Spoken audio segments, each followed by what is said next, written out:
नमस्कार। आप देख रहे हैं एवन टीवी की खास प्रस्तुति, हमारा साप्ताहिक कार्यक्रम हेलो डॉक्टर। दोस्तों, आज हम एक ऐसी गंभीर बीमारी पर चर्चा करने जा रहे हैं जिसमें रोगी की रोग प्रतिरोधक क्षमता ही खत्म हो जाती है। एक ऐसी बीमारी जिसके लक्षण लगभग 2-3 साल बाद पता चलते हैं। जी हाँ, हम बात कर रहे हैं HIV की, हम बात करने जा रहे हैं एड्स की। और इस विषय पर हमसे चर्चा करने के लिए आज हमारे स्टूडियो में हमने आमंत्रित किया है डॉक्टर प्रदीप अग्रवाल को, जो कि MD मेडिसिन हैं महात्मा गांधी हॉस्पिटल से। डॉक्टर साहब, आपका हार्दिक अभिनंदन। नमस्कार। नमस्कार।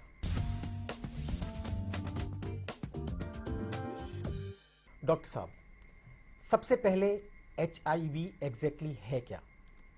HIV एक वायरस है, ह्यूमन इम्यूनोडेफिशिएंसी वायरस।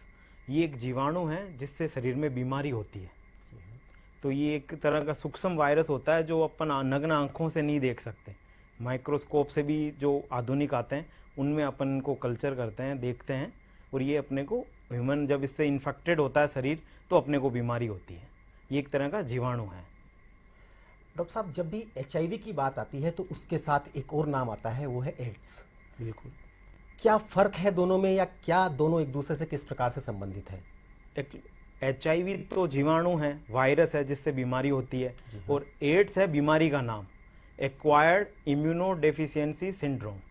जब ह्यूमन शरीर HIV से ग्रसित होता है, जब उससे इन्फेक्टेड होता है, देन धीरे धीरे टाइम के साथ HIV वायरस ह्यूमन मानव शरीर पे अपना असर दिखाता है, और उसकी वजह से जो बीमारी होती है, जो चेंजेज आते हैं, जो लक्षण आते हैं, जो दिक्कतें होती हैं, उन सबको मिला के हम कहते हैं कि इसको एड्स हो गया है, ये बीमारी हो गई है।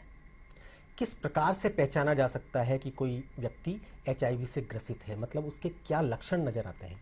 लक्षण तो शुरुआती लक्षण तो बिल्कुल सामान्य वायरल बुखार जैसे होते हैं, जैसे अपने को मौसमी खांसी जुकाम होता है, इन्फ्लुएंजा होता है, उसी तरह के लक्षण होते हैं। उसके बाद में हो सकता है महीनों तक या 2 सालों तक कोई लक्षण ही ना हो। उसके बाद में धीरे धीरे जब उसका पूरी तरह शरीर पे असर होने लगता है वायरस का, अपनी बीमारियों से लड़ने की ताकत कम होने लगती है। इसीलिए इसको इम्यूनोडेफिशिएंसी वायरस कहा जाता है, क्योंकि ये शरीर में बीमारी से लड़ने की ताकत को कम कर देता है। तो जैसे जैसे अपने बीमारी से लड़ने की ताकत कम होती है, देन लक्षण दिखाई देने लगते हैं। शरीर में विभिन्न तरह के इन्फेक्शंस हो जाते हैं, वजन कम होने लगता है मरीज का, मरीज को हर समय दस्तें होती हैं।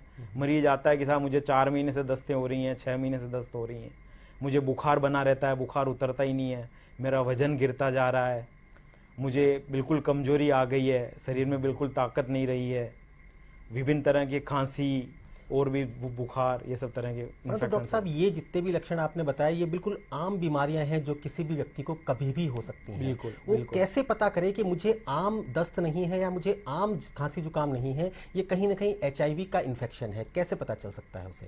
देखिए, पहली बात तो है कि जब भी आपको सस्पेक्ट हो, आपको डाउट हो कि मुझे HIV से ग्रसित हो सकता हूँ, तो आपको पहले तो ये पता होना चाहिए कैसे फैलता है। जी हाँ। तब आपको ये संदेह होगा। देन आपको एक प्रिवेंटिव टेस्ट कराना होता है, सिर्फ संदेह के आधार पे।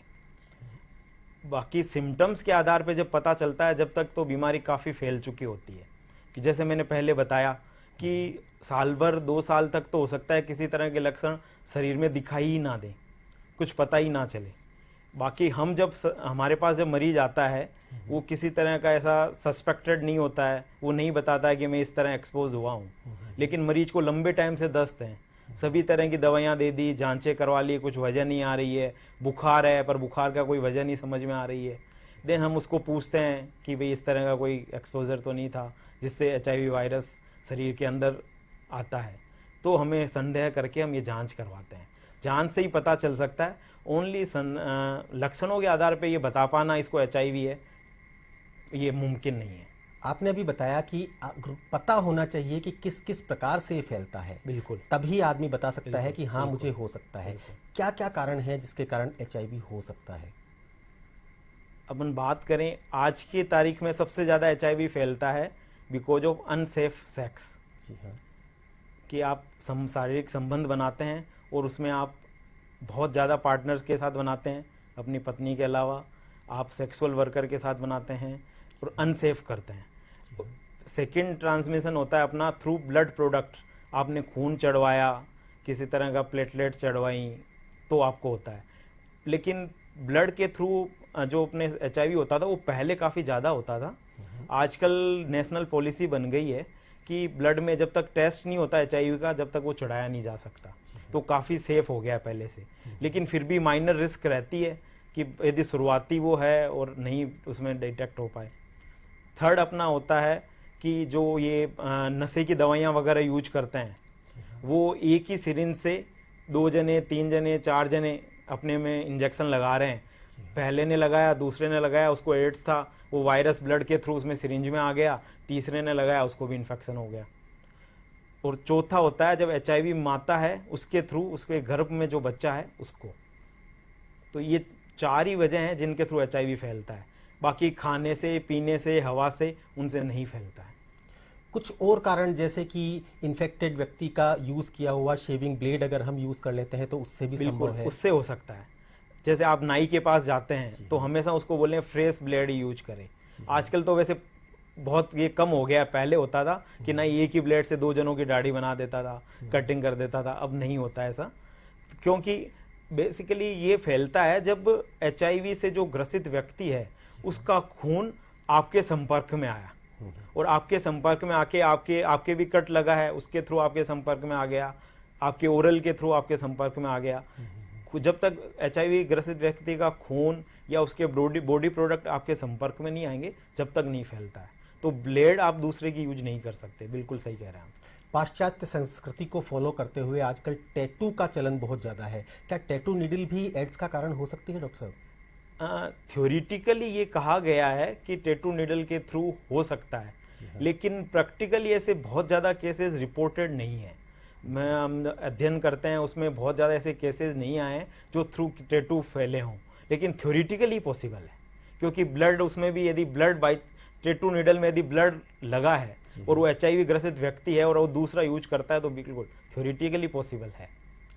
तो डॉक्टर साहब फिर तो जिस तरह से मच्छर काटता है एक आदमी को, उसका खून चूसता है और फिर वो दूसरे किसी व्यक्ति को मच्छर काटता है, तो क्या उससे भी एड्स फैल सकता है? नहीं, उसके थ्रू नहीं फैल सकता है, क्योंकि मच्छर के अंदर उसमें उसको टाइम लगता है। मच्छर जब काटता है तो उसके वो जो खून होता है वो पेट में जाता है, और मच्छर जब वापस काटेगा तो वो पेट के थ्रू खून अपने में नहीं आ रहा है। मलेरिया जो फैलता है या जो ये अपने डेंगू मच्छर के थ्रू फैलता है, ये उसके पेट में जाके ये जीवाणु उसके बॉडी में जाके डेवलप होके और थ्रू उसके दांतों के थ्रू जो काटने के जो ऑर्गन्स हैं उनके थ्रू अपने ब्लड में आ जाते हैं और अपने को ये बीमारी हो जाती है। लेकिन HIV में ये संभव नहीं है। डॉक्टर साहब, ये तो हुए कारण जिसके कारण एड्स फैल सकता है या HIV फैल सकता है। अब एक बात और बताइए डॉक्टर साहब, क्या ये वंशानुगत बीमारी है कि वंश में पेरेंट्स से अपने बच्चों को तक भी पहुंचती है? नहीं, वंशानुगत बीमारी नहीं है। ये सिर्फ तभी बच्चों में आ सकती है जब माँ को HIV हो और गर्भ में उससे बच्चा हो। यदि बच्चा 2 साल का है। तो जाने से पहले हमने जाना कि HIV किन किन कारणों से हो सकता है। डॉक्टर साहब, एड्स के बारे में या HIV के बारे में कहा जाता है कि ये एक लाइलाज बीमारी है और इसका बचाव ही इसका उपचार है। मैं आपसे जानना चाहूँगा हमारे टीवी पे बैठे दर्शकों के लिए कि आप बताएं कि इसके कौन कौन से बचाव हैं जिनसे कि इस बीमारी से हम बच सकें। बचाव में जैसे मैंने पहले बताया कि ये किन किन रूट के थ्रू फैलता है, उनसे आपको बचना पड़ेगा। अपने को सबसे पहले कि अनसेफ सेक्स नहीं होना चाहिए, उससे आप जितना बचें, नहीं करना चाहिए उतना अच्छा है। इसका सबसे जो आज की तारीख में केसेस आ रहे हैं, सबसे ज़्यादा केसेस आ रहे हैं थ्रू अनसेफ सेक्स। उससे बचाव बहुत ज़्यादा ज़रूरी है। हमेशा कंडोम का यूज करें, मोनोगोनी करें, पॉलीगोनी ना करें, ये सबसे ज़्यादा ज़रूरी है। दूसरा, ब्लड प्रोडक्ट के थ्रू जो फैलता है, लाइसेंस ब्लड बैंक के थ्रू ही ब्लड लगवाएं। जो प्रोफेशनल ब्लड डोनर्स होते हैं, जो पैसा लेके ब्लड डोनेट करते हैं इमीडिएटली और वो ब्लड चढ़ाया जाता है, उससे जितना बचें उतना अच्छा है। ड्रग एडिक्ट है उसका ब्लड ना यूज करें। ड्रग एडिक्ट है उसके अंदर अपने को जागरूकता बहुत ज़रूरी है। इन सब चीज़ों के लिए बचाव के लिए सबसे पहले है जागरूकता। स्कूल्स में भी जब बच्चे एडल्ट हो, एडोलेसेंस एज में आ गए हैं, मोर देन 13 हो गए हैं, तो उनको सेक्स के बारे में, ड्रग्स के बारे में, इन सब चीज़ों के बारे में जागरूक करना, उनको समझाना, उनमें अवेयरनेस लाना इस चीज़ के बारे में बहुत ज़रूरी है। क्योंकि उस उम्र में कई बार बच्चे नहीं समझ पाते हैं और दुर्घटना के शिकार होकर इस तरह की बीमारियों में चले जाते हैं। जो आदमी है जो घर के बाहर काम करता है, ट्रक ड्राइवर्स हैं जो घर से दूर रहते हैं 2-2 3-3 महीने, उनमें इन चीज़ों के बारे में अवेयरनेस लाना, समझाना कि ये बीमारी क्या है, कैसे फैलती है, उसके लिए जगह जगह पे प्रोग्राम्स होने चाहिए। मीडिया के थ्रू इसमें अपने को उनको अवेयर करना पड़ेगा, समझाना पड़ेगा।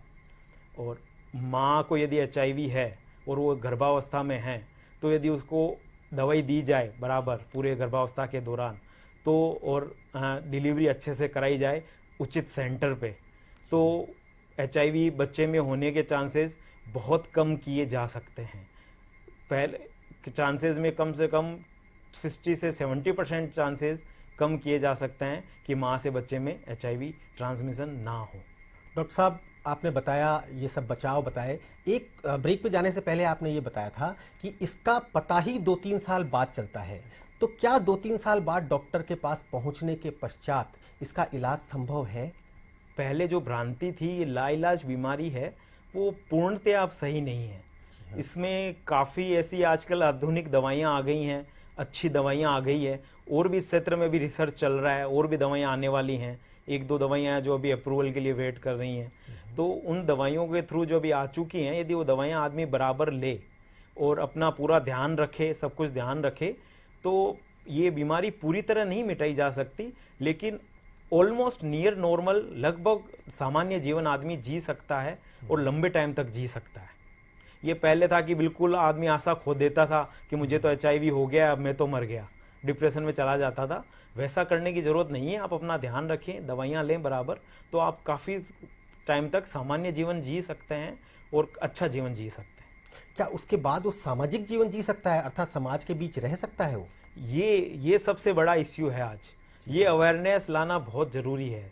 लोगों में ये भ्रांति है कि ये साथ में बैठने से, खाने से, मरीज ने जो तौलिया यूज किया उसको यूज करने के, उसने जो बिस्तर यूज किया, उसने जो भी चीज़ यूज की, उसको छूने से बीमारी फैल जाएगी, नहीं फैलती है। इवन यहाँ तक कि HIV मरीज को यदि आप चुम्बन देते हैं तो भी नहीं फैलती है। ये जो HIV वायरस है ये सलाइवा में, जो अपने ये लार आती है, लार में, आंसुओं में, पेशाब में, इन सब में नहीं होता है। ये खून में होता है। उसके अलावा अंदर जो अपने फ्लूइड्स होते हैं, लंग्स के चारों तरफ पेराइटल फ्लूइड होता है ना, पेट में पेरिटोनियल फ्लूइड होता है, उनके थ्रू होता है। ये जो सामान्य जो सिक्रेशंस हैं जो बाहर निकलते हैं उनमें ये वायरस नहीं होता। क्या ये सीमन में और वेजाइनल फ्लूइड में भी होता है? सीमन में तो होता है, वेजाइनल फ्लूइड में होता है, इसीलिए फैलता है ये उसके थ्रू। प्लस वहाँ पे यदि कट लगे हुए हैं, ब्लीडिंग हो रही है, मरीज या जो रिसेप्टिव है दोनों सेक्सुअली ट्रांसमिटेड डिजीज से ग्रसित हैं, उनके अल्सर्स हैं, वहाँ पे कुछ घाव हैं, तो इसको फैलने की संभावना और ज़्यादा बढ़ जाती है। अल्सर की आपने बात की, माउथ अल्सर अगर किसी को है और उसके बाद वो किस करता है, चुंबन करता है, तो क्या उससे भी ये फैलने की संभावनाएं हैं? नहीं, माउथ अल्सर है, यदि ब्लीडिंग अल्सर है तो चांसेस बन सकते हैं, यदि उसमें खून मिल रहा है तो, ठीक है। या फिर माउथ में जो पश्चिमी सभ्यता में ओरल सेक्स, उसमें फैल सकता है बिल्कुल। और समस्या है डॉक्टर साहब, सामाजिक रूप से इस तरह के रोगी को प्रताड़ित किया जाता है, या उसे ये कहें कि मानसिक समस्याएं हो जाती है, क्योंकि भले ही एड्स उसे, HIV उसे ब्लेड से हुआ हो, लेकिन यह उसके चरित्र पर एक उंगली उठाने वाला प्रश्न होता है। तो इसके कारण डॉक्टर शायद जो रोगी है वो मानसिक रूप से ज़्यादा कमज़ोर हो जाता है। तो ऐसे में चिकित्सकों को क्या करना चाहिए? इसके लिए सरकार ने पॉलिसी बना रखी है कि हम किसी भी HIV मरीज की आइडेंटिटी डिस्क्लोज नहीं करते हैं। हम कभी भी HIV मरीज की आइडेंटिटी किसी को नहीं बताते हैं कि इसकी रिपोर्ट ये है, इसको पॉजिटिव है। इवन यहाँ तक कि हम जब ट्रीटमेंट देते हैं तो फाइल में भी क्लियरली नहीं लिखते हैं कि जिससे जो नॉन मेडिको होता है, जो जिसको मेडिकल नॉलेज नहीं है, वो समझ पाए कि इसको HIV बीमारी है। ये मरीज की आइडेंटिटी बिल्कुल डिस्क्लोज रखना सबसे पहली पॉलिसी है सरकार की। आप यदि ART सेंटर पे जाते हैं, वहाँ जांच करवाते हैं, वहाँ से दवाई लेते हैं, तो आपकी आइडेंटिटी कभी किसी को नहीं बताई जाती। अब ब्रेक पर जाने से पहले आपने HIV के बारे में बहुत सी बातें बताई। एक और प्रश्न डॉक्टर साहब ये है कि HIV पॉजिटिव अगर माँ है, वो गर्भ से है, तो उसकी डिलीवरी में क्या क्या समस्याएं आ सकती हैं? सबसे पहले तो यदि HIV माँ है और प्रेग्नेंट है तो अब उसी समय उसको HIV के लिए दवाइयाँ चालू कर देनी चाहिए, जी हाँ। जिससे बच्चे में HIV होने के चांसेस बहुत कम हो जाएं। उसको अपना डिलीवरी उचित अस्पताल में ही करवानी चाहिए, घर पे या जो लेमन मेडिकल्स हैं उनसे ना करवाएं। और सिजेरियन इसमें डॉक्टर्स ज़्यादा प्रीफर करते हैं, क्योंकि सिजेरियन में संक्रमण ट्रांसमिशन होने के चांसेस बहुत कम हो जाते हैं, क्योंकि बच्चे को माँ के खून से डायरेक्ट कांटेक्ट अपन इसमें बचा पाते हैं। जी हाँ। क्योंकि ये खून के द्वारा फैलता है। वेजाइनल डिलीवरी में कई बार माँ में जब वो ब्लड बच्चे के कांटेक्ट में आता है तो उस समय ट्रांसमिशन होने के चांसेस बढ़ जाते हैं, तो सिजेरियन की संभावना इसलिए इसमें ज़्यादा रहती है। और बच्चे के होने के बाद उसमें क्या प्रिकॉशंस लिए जाते हैं? बच्चे का होने के बाद हम टेस्टिंग करते हैं सबसे पहले तो, कि बच्चे को HIV तो नहीं है। तो टेस्टिंग में यदि वो पॉजिटिव आता है तो देन उसको भी HIV की दवाइयाँ चालू करनी पड़ती हैं। और बच्चे को सेकेंड इश्यू आता है कि यदि बच्चा नेगेटिव है HIV तो उसको ब्रेस्ट फीडिंग कराई जाए कि नहीं कराई जाए। तो इसमें दो तरह की बातें हैं। यदि अच्छे संपन्न परिवार से हैं, डेवलप्ड कंट्रीज़ में है या अपने यहाँ भी अच्छे संपन्न परिवार से हैं, उसको ऊपर का दूध, ऊपर का खान पान अच्छा दिया जा सकता है, हाइजीन का, साफ़ सफाई का बिल्कुल ध्यान रखा जा सकता है, तो हम सलाह देते हैं इसको ब्रेस्ट फीडिंग ना करा के उसी तरह ऊपर का फीड कराया जाए। ब्रेस्ट फीड में बहुत कम चांसेस हैं, लेकिन 1% चांस रहता है ट्रांसमिशन होने का। और यदि गरीब है, हाइजीन का, ऊपर का दूध वगैरह ध्यान नहीं रख सकते, तो बच्चे को फिर माल नरिश्ड होना, वजन ना बढ़ना, इन्फेक्शंस होना, दूसरी चीज़ें इतनी ज़्यादा दिक्कत होती हैं, तो हम उसको देखते हुए सलाह देते हैं कि इसको ब्रेस्ट फीडिंग दी जाए, वो ज़्यादा उचित है। डॉक्टर साहब, इसका डायग्नोज कैसे किया जाता है एक आम आदमी के लिए कि वो HIV पॉजिटिव है? डायग्नोज आजकल एक तो स्लाइड टेस्ट होता है जिसको एलाइजा कहते हैं। उसमें हम HIV जो वायरस है उसमें एंटीजन के खिलाफ एंटीबॉडी बनती है शरीर में, वो एंटीबॉडी डिटेक्ट करते हैं। जब HIV वायरस ह्यूमन बॉडी में एंटर करता है, ये एंटीबॉडी बनने में 3-4 हफ्ते से लेके 12 हफ्ते का समय लगता है। तो ये 4 हफ्ते के बाद या 12 हफ्ते के बाद भी पॉजिटिव आ सकता है। और दूसरा डायग्नोसिस टेस्ट करते हैं हम एंटीजन का, कि HIV जो एंटीजन है P24 एंटीजन कहते हैं, उसका टेस्ट करते हैं कि ये एंटीजन शरीर में मौजूद है, इसका मतलब HIV वायरस शरीर में मौजूद है। तो कई बार जैसे हमारे पास मरीज आता है कि अभी मैंने 1.5 महीने ऐसा ऐसा हुआ है, और वो बड़े घबराए हुए आते हैं कि सर नेट पे पढ़ लेते हैं या साथी कोई बता देता है कि तेरे को तो ये हो सकता है, तो और साहब मुझे भूख भी नहीं लगती है, क्योंकि घबराए हुए रहते हैं तो भूख वैसे ही मिट जाती है। तो हम उनका टेस्ट कराते हैं, तो यदि नेगेटिव आता है तो हम उसको सलाह देते हैं कि आप 12 हफ्ते पे वापस कराएं, कि जब आपका जब भी एक्सपोजर हुआ है उसके 3 महीने बाद एक बार आप वापस करा लें। यदि वो नेगेटिव आया तो फिर आप कंफर्म नेगेटिव हैं। और उसके अलावा एक PCR होता है जिसमें HIV का जो RNA वायरस है, ये इसको हम ग्रोथ करके देखते हैं कि वायरस खून में है कि नहीं है। वो सबसे ज़्यादा सेंसिटिव और स्पेसिफिक टेस्ट है। डॉक्टर साहब, जैसा कि आपने बताया कि किसी को भी हो सकता है और कहीं पर भी हो सकता है, तो क्या इसके लिए कोई नेशनल पॉलिसी नहीं होनी चाहिए कि जिसमें एक बार सभी लोगों का टेस्ट किया जाए? क्या ये संभव है? नेशनल पॉलिसी होनी चाहिए, और इसमें ज़्यादा अच्छा ये है कि अवेयरनेस हो, आप इस तरह की चीज़ों से बचें, और यदि आपको एक्सपोजर हो गया है गलती से तो आप अपना टेस्ट करवा लें, है ना। और बाकी नेशनल इसमें प्रोग्राम भी है HIV से रिलेटेड। गवर्नमेंट ने ART सेंटर्स बना रखे हैं। राजस्थान में मोर देन 10 से भी ज़्यादा ART सेंटर्स हैं, विभिन्न जिलों में भी हैं, गवर्नमेंट को मेडिकल कॉलेज के अलावा भी। उनमें ये निःशुल्क जांच की जाती है, क्योंकि ये जांचें काफ़ी महंगी होती हैं। P24 एंटीजन का इससे अपना PCR वगैरह काफ़ी महंगा होता है, ये मुफ्त में किया जाता है, और मरीज की आइडेंटिटी बिल्कुल डिस्क्लोज रखी जाती है, किसी को नहीं बताई जाती है, और इलाज भी मुफ्त में किया जाता है। डॉक्टर साहब, अब समय है इसके उपचार पर चर्चा करने का। किस तरह से इसका उपचार शुरू होता है और कितना समय ये लेता है? उपचार में सबसे पहले तो मरीज की काउंसलिंग बहुत ज़रूरी है, उसको समझाना बहुत ज़रूरी है कि बीमारी क्या है, इससे क्या हो सकता है और आपको क्या करना है। तो क्या हो सकता है में इसका जो नाम है एक्वायर्ड इम्यूनोडेफिशिएंसी, यही बताता है कि इम्यूनो डेफिशिएंसी मीन्स आपके शरीर में बीमारी से लड़ने की ताकत नहीं रहती। एक्वायर्ड मीन्स आपने बाहर से ग्रहण की है, ये जन्मजात नहीं है। तो बीमारी से लड़ने की ताकत नहीं रहती, तो आपको कई तरह के दूसरे इन्फेक्शंस होने के चांसेस, कई तरह के कैंसर होने के चांसेस बढ़ जाते हैं, जो कि सामान्य लोगों में नहीं होते हैं, जिसमें ये वायरस ना हो। उन मरीजों में ये चीज़ नहीं होती है, वो इन्फेक्शंस होते हैं।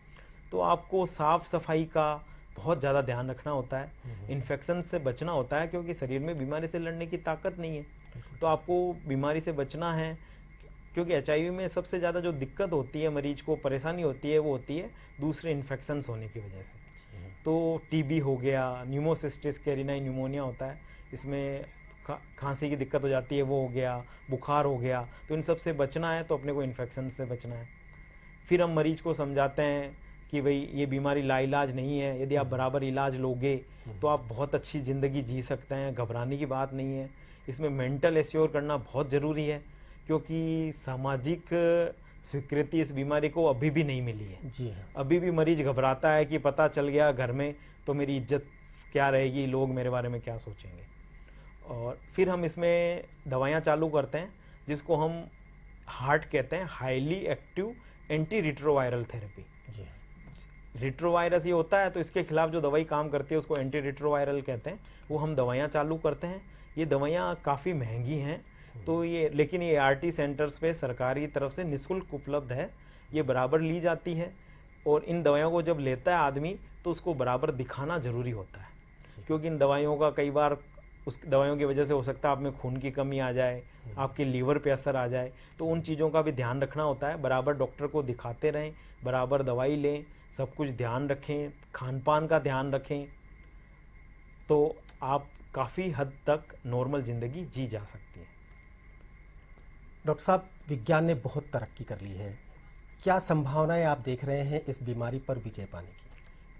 अभी विज्ञान में, जैसे मैंने बताया, एंटी रिट्रोवायरल जो थेरेपी है, दवाइयों की तो खोज चल ही रही है, और भी नई नई दवाइयों की जो अलग अलग स्तर पे काम करे। उसके अलावा वैक्सीन की भी रिसर्च चल रही है। अभी तक वैक्सीन पूरी तरह अप्रूवल नहीं हो पाया है, पूरी तरह डेवलप नहीं हो पाया है, लेकिन वैज्ञानिक इस चीज़ में लगे हुए हैं कि इस तरह का वैक्सीन बन जाए। जैसे पोलियो है, पोलियो में अपन वैक्सीन लगाते हैं, पोलियो नहीं हो पाता। मीजल्स में अपन वैक्सीन लगाते हैं, बच्चों में मीजल्स नहीं होता उसके बाद। वैसे ही HIV का वैक्सीन बन जाए, तो वैक्सीन लगाने के बाद HIV बीमारी ही ना हो। लेकिन अभी ये रिसर्च में है, कब तक आ पाएगा, कितना इसमें सक्सेस मिलती है, ये तो समय ही बता पाएगा। जी हाँ, तो ये था HIV। इसके बारे में हमने डॉक्टर साहब से बहुत अच्छी जानकारियाँ प्राप्त की और लास्ट में इस नतीजे पे पहुँचे कि एड्स का बचाव ही उसका उपचार है। अपने जीवन साथी के प्रति ईमानदार रहें, संक्रमित सुइयों का प्रयोग ना करें और इसी प्रकार से बचाव करें, जिससे कि हम एड्स से बचे रह सकें। डॉक्टर साहब,